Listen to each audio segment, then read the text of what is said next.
Il était une fois une petite fille qui nettoyait des vitres de voiture pour sauver sa maman. Puis, un PDG solitaire comprit pourquoi et cela changea tout. L'air matinal à Manhattan était glacial, mordant à travers les manteaux et les écharpes, comme si l'hiver avait quelque chose à prouver. La circulation gémissait dans les rues, les klaxons retentissaient, les lumières clignotaient. Les gens se pressaient pour battre le temps. Brian Blake était assis au volant de sa Mercedes noire, le moteur vrombissant, l'esprit loin du chaos qui l'entourait. Le feu passa au rouge, il expira lentement, fixant l'horizon gris de la ville. Ses pensées dérivèrent vers l'hôpital où, quelques semaines plus tôt, son père avait rendu son dernier souffle. Sa mère était décédée quand il avait 8 ans. Maintenant, à 35 ans, Brian était complètement seul. Son penthouse était silencieux, son empire technologique d'1 milliard de dollars impressionnant. Mais vide, il avait tout sauf quelqu'un.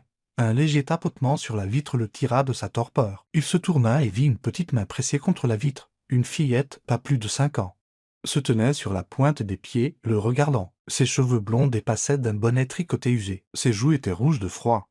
Son manteau, trop grand et délavé, de la saleté maculait son visage, mais ses yeux, grands, brillants, contenaient quelque chose de rare, de l'espoir. Elle tendit un chiffon effiloché, offrant un sourire timide. « Bonjour, monsieur, dit-elle, sa voix étouffée par la vitre, mais douce et stable.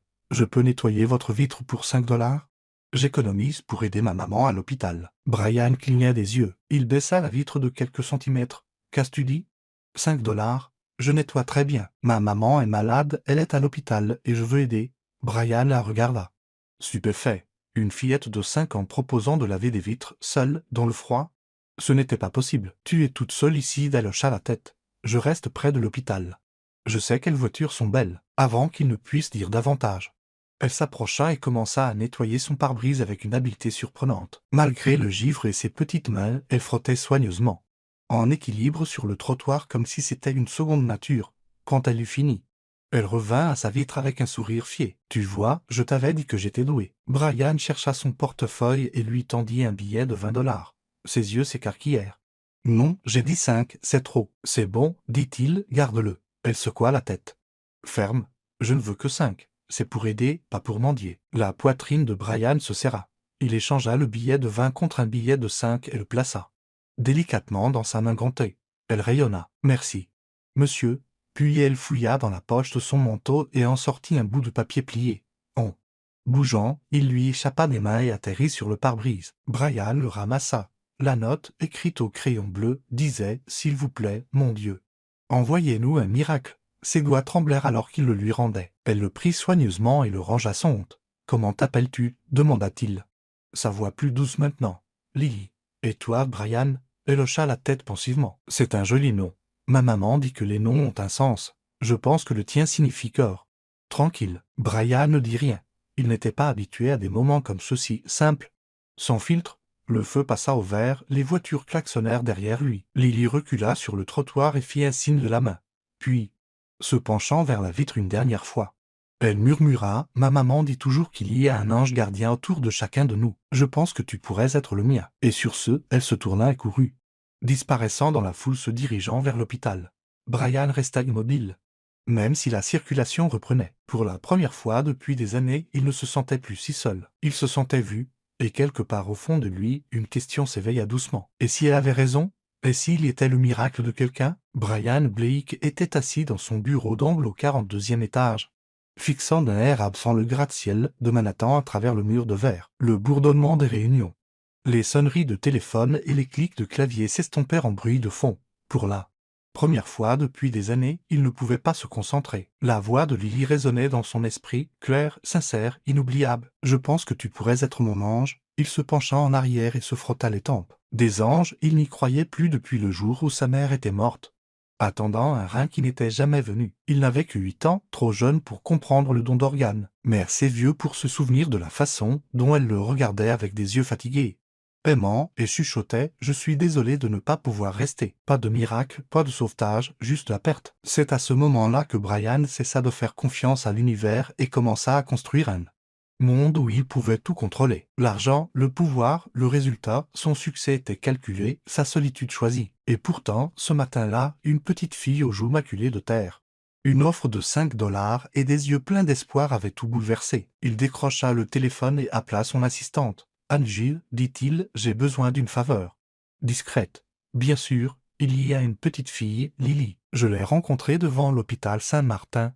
Elle avait des vitres de voiture. Je veux savoir qui elle est, où elle vit, pourquoi elle est là. Angie ne le questionna pas. Donnez-moi 1 heure. Brian raccrocha et resta assis en silence, regardant la ville palpiter sous lui. Il ne savait pas pourquoi Lily l'avait touché. Peut-être était-ce sa détermination, ou peut-être voyait-il en elle le garçon qu'il était, jeune, effrayé, essayant de maintenir le monde uni avec rien d'autre que l'espoir. 45 minutes plus tard, Angie revint avec un dossier. Elle s'appelle Lily Dawson. Elle a 5 ans, vit dans un logement social non loin de l'hôpital. Sa mère, Nancy Dawson, est hospitalisée depuis plus de 2 semaines, en insuffisance rénale au stade 5. Elle est sur une liste de transplantation. Mais son état s'aggrave. Brian ouvrit le dossier. Une photo de Nancy le regarda. Granuleuse mais indubitablement frappante. De longs cheveux blonds, une peau pâle et le genre de beauté qui semblait fanée. Non perdue. Il y avait de la douleur dans ses yeux, mais aussi de la grâce. Elle illustrait des livres pour enfants, continua Angie, surtout en freelance. Pas de conjoint répertorié. Elle élève Lily seule. Brian se pencha en arrière, le dossier toujours ouvert dans ses mains. Une mère célibataire, sans soutien, mourant pendant que son enfant nettoyait des fenêtres pour collecter des fonds. « Merci », dit-il doucement. Cette nuit-là, le sommeil ne vint pas. Il était allongé dans son penthouse, écoutant le bourdonnement lointain de la ville, essayant de se raisonner. Il n'avait aucune obligation d'aider. Il avait fait sa part. Il avait survécu, construit quelque chose à partir de rien. Mais le visage de Lily ne le quittait pas. Et ces mots « je pense que tu pourrais être le mien ». Au matin, la décision était prise. Il appela Saint-Martin et paya anonymement les factures médicales de Nancy. Puis, abandonnant son costume et son chauffeur, il s'habilla en ligne, prit un covoiturage et traversa l'hôpital comme n'importe quel visiteur ordinaire. Il dit à l'infirmière qu'il était là avec une association caritative privée et demanda à rencontrer un patient dans le besoin. Elle sourit et le conduisit dans un couloir tranquille jusqu'à la chambre 207. La femme dans le lit semblait plus mince que sur la photo, ses joues creuses, sa peau pâle contre les draps impeccables. Un carnet de croquis reposait sur ses genoux et malgré le tremblement de ses mains, elle dessinait un petit renard et une fille en écharpe, debout sous un arbre enneigé. Brian se tenait sur le pas de la porte, immobile, son cœur battait contre ses côtes. Il ne savait pas ce qui allait suivre. Il savait seulement que quelque chose avait changé. Et il ne pouvait plus prétendre que ce n'était pas le cas. Brian entra doucement dans la chambre d'hôpital, veillant à ne pas troubler le silence. La femme dans le lit ne le remarqua pas tout de suite. Ses cheveux dorés, ternis par la maladie mais toujours gracieux, pendaient lâchement autour de son visage alors qu'elle se penchait sur un carnet de croquis. Ses doigts tremblaient, mais il bougeait avec soin, esquissant quelque chose de délicat et de vivant, un papillon. Même à travers l'instabilité de sa main, les lignes dansaient avec espoir. Les ailes déployées semblaient prêtes à s'envoler de la page, fragile mais libre. Brian resta silencieux un instant, la regardant. Puis il s'éclaircit la gorge. Nancy leva les yeux. Surprise, ses yeux, vert pâle et pleins de fatigue, rencontrèrent les siens. « Je suis désolée, dit-elle, essayant de se redresser. Je n'ai entendu personne entrer. Ce n'est rien, répondit Brian, s'avançant dans la pièce. Je m'appelle Naïm. Je suis bénévole pour un programme qui visite les patients qui sont aussi artistes. J'ai entendu dire que vous illustriez des livres pour enfants. Un petit sourire effleura ses lèvres. J'illustrais. J'essaie encore quand mes mains coopèrent. J'ai vu votre papillon, dit-il, hochant la tête vers son carnet. C'est magnifique. Elle rit. Le son doux mais réel. Vous n'avez vu qu'une moitié d'elle. Même la moitié suffit pour en ressentir la vie. Nancy baissa les yeux vers le croquis, puis le regarda. Dessiner m'aide à me sentir ailleurs. Pas ici, pas malade. Juste dans l'histoire. Brian hocha la tête. Je connais ce sentiment. Il y eut un silence rempli de compréhension. Elle posa le carnet de croquis. Naïm, n'est-ce pas? Il hocha de nouveau la tête. J'apprécie la visite, mais si vous êtes ici pour offrir de l'aide, je n'accepte pas la charité. J'ai eu des offres et elles venaient d'un bon endroit. Mais je préférerais gagner ce que je peux. J'ai encore quelque chose à donner. Brian la regarda, ému par sa force tranquille. Je ne suis pas ici pour donner quoi que ce soit, peut-être juste pour écouter. Ou peut-être acheter un dessin si vous vendez. Nancy inclina la tête, les yeux plissés avec amusement. Vous voulez acheter un croquis à une inconnue dans un lit d'hôpital? Je veux quelque chose de vrai pour mon bureau, répondit Brian. Je suis entouré de beaucoup de choses polies. Votre travail, il semble honnête. Ça ralentit les choses. Elle étudia de nouveau, son regard doux mais perspicace. Puis elle sourit. Vous êtes étrange, Naïm. Mais j'aime les choses étranges. Ce qui suivit les surprit tous les deux. Une conversation profonde et naturelle qui dura plus d'une heure. Nancy parla de Lily, sa voix douce mais pleine de fierté. Elle décrivit sa fille comme sage au-delà de son âge. Une fille qui remarquait tout et croyait aux choses invisibles. Elle m'a dit la semaine dernière, dit Nancy avec un sourire, qu'un ange gardien allait venir. Je pensais qu'elle parlait d'une infirmière ou d'un gentil voisin, mais Lily a dit non. Quelqu'un que tu n'attendras pas, mais je le reconnaîtrai quand je le verrai. Le cœur de Brian s'arrêta. Il se souvint de la voix de Lily ce matin-là. Je pense que tu pourrais être le mien. Nancy tendit la main vers un dossier en cuir usé à côté d'elle. Si vous voulez vraiment quelque chose pour votre bureau, j'ai quelques pièces ici. Je voulais les publier en ligne, mais je n'ai pas eu l'énergie. Elle ouvrit le dossier et feuilleta page après page, forêts enchantées, ciels étoilés. Enfants poursuivant des lucioles, tout cela dessiné avec une précision fantaisiste, onirique et pleine de nostalgie. Puis Brian le vit, un croquis d'une petite fille, Lily, dans un manteau d'hiver et un bonnet tricoté, debout à un coin de rue. Elle tenait la main d'un grand homme en costume. Son visage était de côté, mais la posture, la montre en argent. La façon dont ses épaules se courbaient protectricement vers elle. C'était lui. Brian se figea. Ça, dit-il en montrant du doigt. Nancy regarda. Lily a décrit celui-là, elle a dit qu'elle l'avait vu en rêve. Elle a dit que l'homme qui nous aiderait ressemblerait à ça, manteau noir, montre en argent. Et des yeux tristes, mais gentils. Brian déglutit. Il portait ce manteau, cette montre, aujourd'hui. Il ferma doucement le dossier. Puis-je garder celui-ci? Nancy hésita. Puis sourit. Je pense qu'il était toujours destiné à vous. Brian se leva, le cœur battant, alors qu'il atteignait la porte. Il s'arrêta et regarda en arrière. Elle a raison, vous savez. Nancy inclina la tête. Qui votre fille, à propos du monde rempli de magie. Et puis il sortit. Le croquis pressé contre sa poitrine, comme quelque chose de fragile et de sacré. Brian revint à l'hôpital le lendemain. Et puis le jour suivant. Au début, il se disait que c'était par responsabilité. Un sens d'obligation morale. Il avait commencé quelque chose et ce serait mal de s'en aller. Mais, au fond de lui, il savait mieux. Ce n'était pas l'obligation qui le ramenait sans cesse à la modeste chambre d'hôpital du 2e étage, c'était Nancy. Chaque fois qu'il entrait, quelque chose en lui s'adoucissait. Les couloirs stériles et cliniques de Saint-Martin lui semblaient étrangement plus chauds lorsqu'il les traversait pour se rendre dans sa chambre. Il apportait du café, parfois de la soupe, parfois du matériel d'art. Et à chaque fois, il trouvait Nancy assise avec son carnet de croquis, son sourire doux et fatigué, mais sincère. Il parlait pendant des heures. Nancy parlait de la manière lente et réfléchie de quelqu'un qui avait appris à savourer les moments. Elle racontait des histoires sur les questions de Lily, les dessins qu'elle faisait pour les livres. Le monde qu'elle rêvait de montrer à sa fille si elle allait mieux. Elle ne s'apitoyait jamais. Ne demandait jamais d'aide. Elle partageait simplement. Et pour la première fois depuis des années. Brian se sentit écouté, pas en tant que PDG, pas en tant que milliardaire, mais en tant qu'homme, juste un homme. Il lui raconta des choses qu'il n'avait jamais dites à personne. La mort de sa mère quand il avait 8 ans, la façon dont les yeux du médecin ne pouvaient pas croiser ceux de son père quand ils dirent qu'elle était partie, la colère qui vint après, la rage contre Dieu, contre les systèmes, contre tout pour être si injuste. Il parla du vide qu'il avait poursuivi à l'âge adulte. Celui qu'il avait essayé d'enfouir sous les salles de réunion. Les investissements et les vues de penthouse, même s'y écoutait tranquillement, ses mains posées sur ses genoux. Ses yeux ne clignant jamais. Elle ne dit jamais « je suis désolé » ou « c'est horrible ». Au lieu de cela, elle dit simplement « cela a dû être si solitaire ». Et Brian hocha la tête, sentant quelque chose se relâcher dans sa poitrine. Il se retrouva à rire davantage en sa présence, un rire réel. Pas le rire poli réservé aux dîners d'affaires ou aux événements médiatiques. Nancy avait un sens de l'humour sec. Un esprit tranquille qui se glissait entre leurs conversations comme la lumière du soleil à travers les rideaux. Elle le taquinait sur son manque de talent artistique. L'appelait un enfant piégé dans un costume coûteux d'adulte. Et il adorait ça.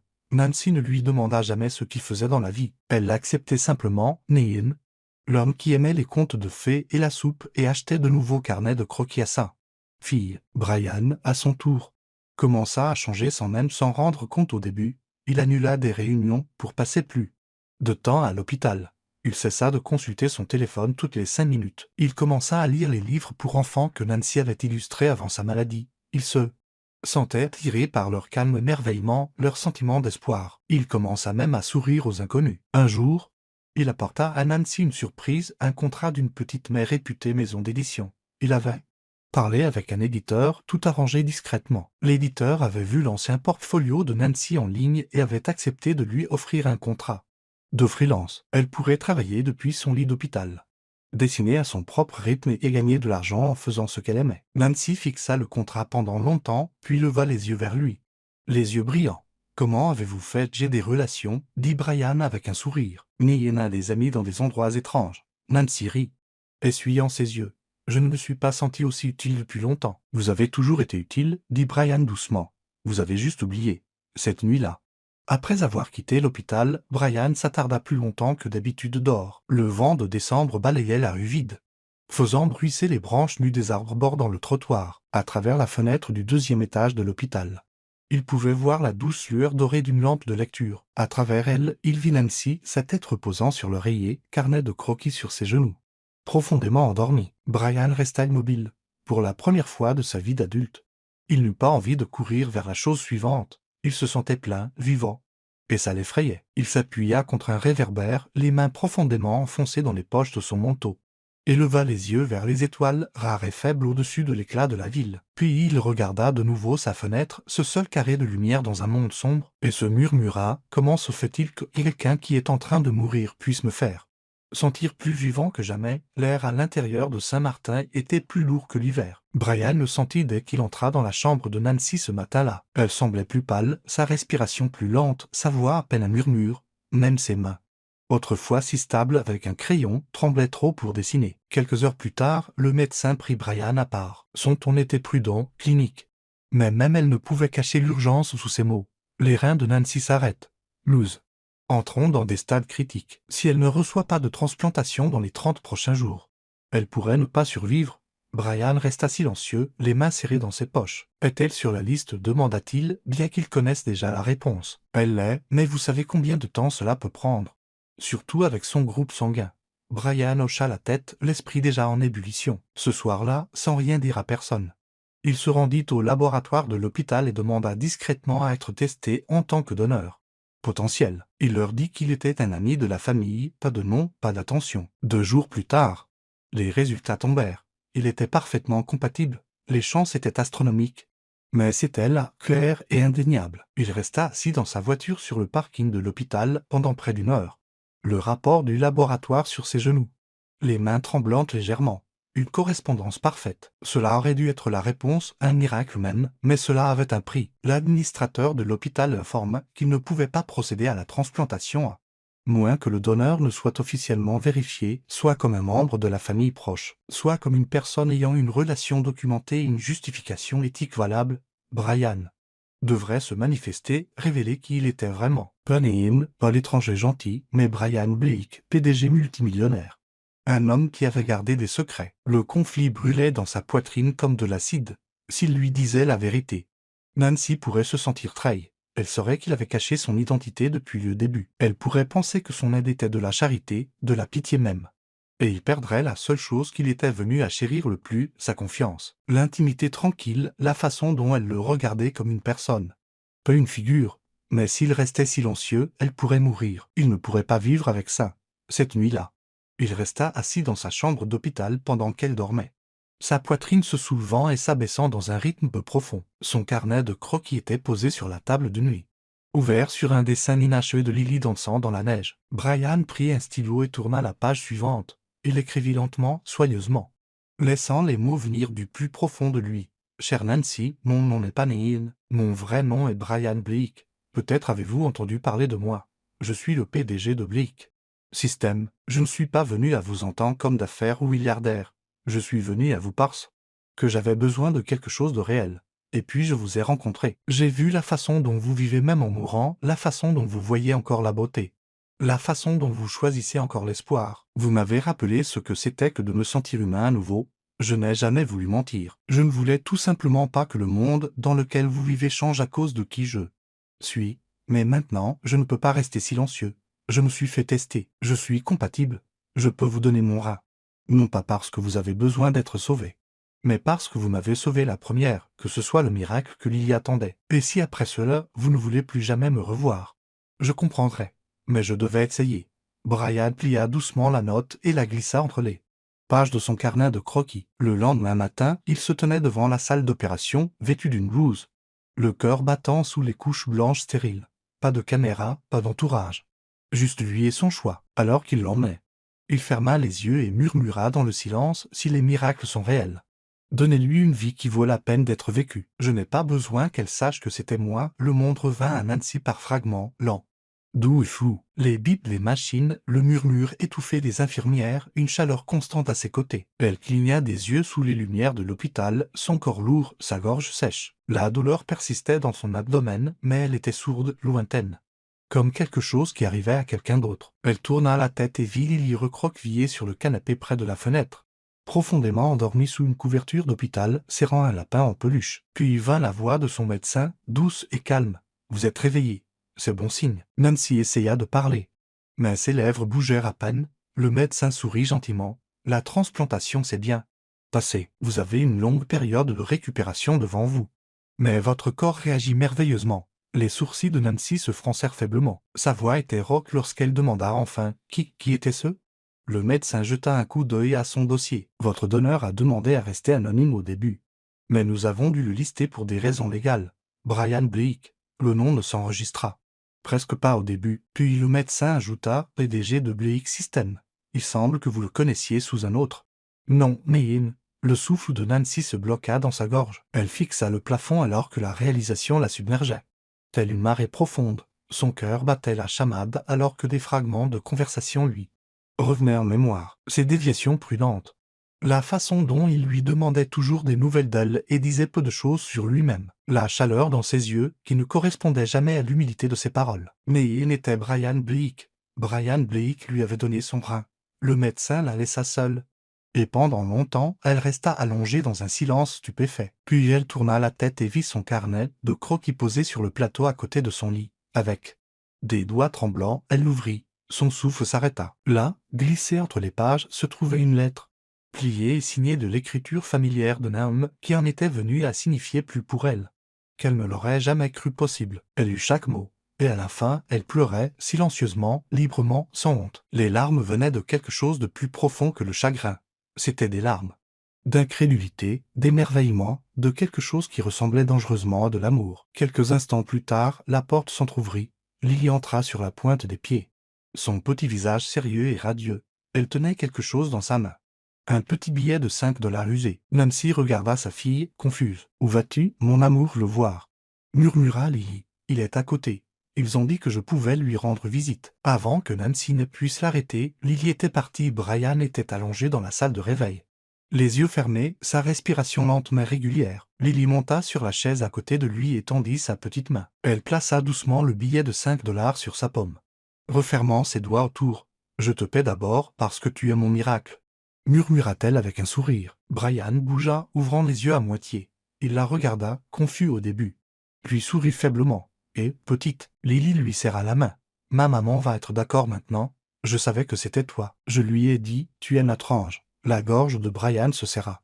L'émotion montant plus vite qu'il ne pouvait l'arrêter, il réussit à dire « Je voulais juste. » « Quelle est une chance. Elle vous remercie, dit Lily, et elle arrive. » Quelques instants plus tard, Nancy entra dans la pièce. Elle était pâle, épuisée, enveloppée dans des couches de couverture, mais ses yeux étaient clairs, concentrés, vivants. Elle traversa lentement l'espace qui les séparait.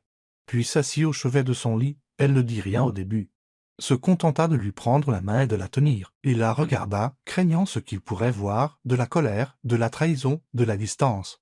Mais elle sourit seulement à travers ses larmes. « Tu n'avais pas besoin d'être un ange, Brian, » murmura-t-elle, « tu avais juste besoin d'être toi. » Il ferma les yeux et pour la première fois de sa vie, se sentit complètement en paix. Les semaines qui suivirent l'opération s'écoulèrent dans une sorte de calme doux et flou. Brian guérit plus vite que les médecins ne s'y attendaient. Il était fort, en bonne santé et motivé par quelque chose de plus puissant que les analgésiques ou le repos. Il était motivé par un avenir qu'il n'avait jamais imaginé vouloir. Les médias, bien sûr, eurent vent de ce qui s'était passé.